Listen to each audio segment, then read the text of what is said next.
Are you freaking out? Are you considering truck driving as another career? If so, you're in the right place. 5 questions to ask a truck driving school to get the best training for your money. Stick around, we'll be right back with that information. First question, where's the funding? Where is the money going to come from? Because there's enough money floating around out there that you should not have to pay for this. If you were working seasonal jobs and you're unemployed, unemployment insurance, the government has retraining programs, and there is funding and money available there as well. Veterans programs, workers' compensation, if you're going to be retrained, if you've been injured on the job, they will retrain you to be a truck driver. Lions clubs, other charitable organizations have money. So ask the truck driving school what funding is available, where you can get funding, and how you can get this paid for by an organization, because you shouldn't have to pay for this yourself. You can finance it. There are options available, but that is not what I encourage you to do. Exhaust every opportunity. Do your work. Find the money.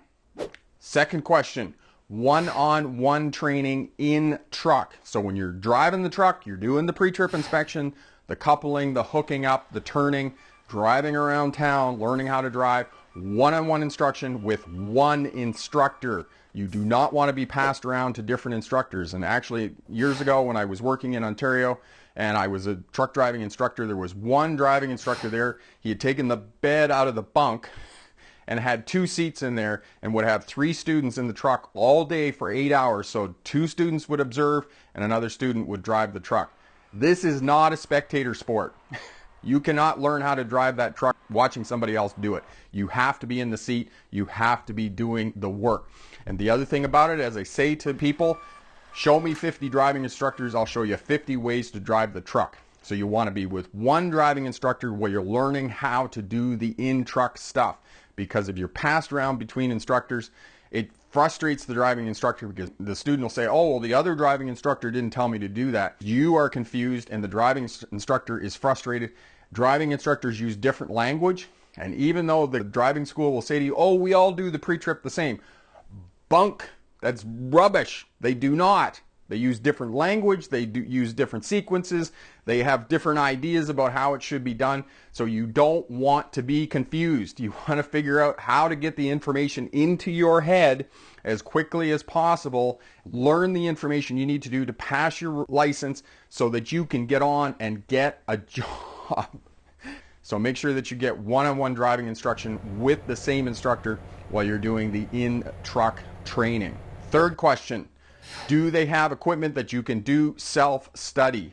For example, if you want to come in and work on your pre-trip, is there going to be equipment there that you can use to practice your pre-trip inspection in preparation for your road test? The first truck driving school that I worked at in Ontario was really good.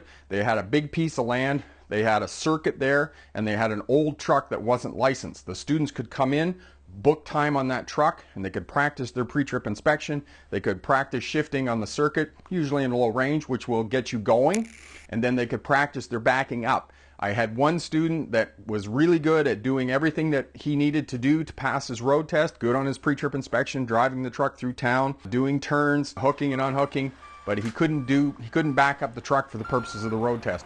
So I said to him, I said, listen, I'll save you a couple of lessons, go book the truck, and then come back in a couple of weeks, we'll do a couple lessons, we'll get you your road test, and we'll get you going. He went away, he did the work, he came back, he packed the truck up, got out of the truck with a big smile, and I was really proud of him that he was able to do that, went past his road test first time, and he was successful. So ask if there's equipment available that you can do self-study. Question number 4, how soon can you get a road test date? This is the bottleneck in the system. Remember, you got to live during the time that you're going to school. Yes, it's lots of fun to go to school and do the work and joke around with the instructors and those types of things. But the bottom line is you need to get through as quickly as possible. Ask the truck driving school, if I start next week, when can I get a road test date? Because if you can't get a road test for 6, 12, 10 weeks, that is going to cost you a lot more money in terms of trying to live while you're going to school and not making any money. So figure out when road test date is and how soon you can get a road test date, get your license, and get working. Number 5, most important, What relationships does the driving school have with the industry so you can get a job? What companies are available that are going to hire drivers with no experience so you can get the 6 months, 1 year experience that you need to go and get the job that you actually want to work at? Because for the first little bit, you need to beg, borrow, and steal a truck to get the experience that you need. You have to understand that these trucks are anywhere between $150,000 $200,000 plus the freight on them, so you're looking at about $500,000 worth of equipment and freight on these trucks. You're going to get lost, you're going to damage the truck, you're going to be slow in delivering and getting to your destination and whatnot.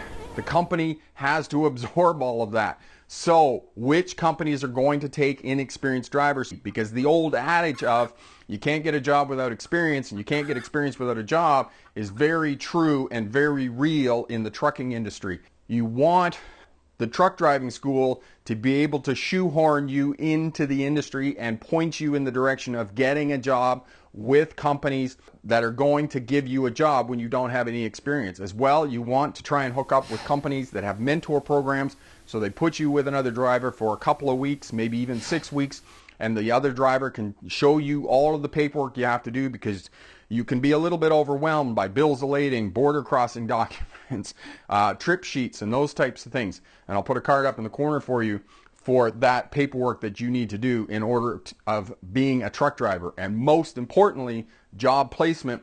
Is the truck driving school going to teach you about resumes, cover letters, job applications? Are they going to get you all of that information and show you networking so that you can get a job when you're finished truck driving school? And one of my poster students, Bill Walker, I'll put a card up for you for him as well.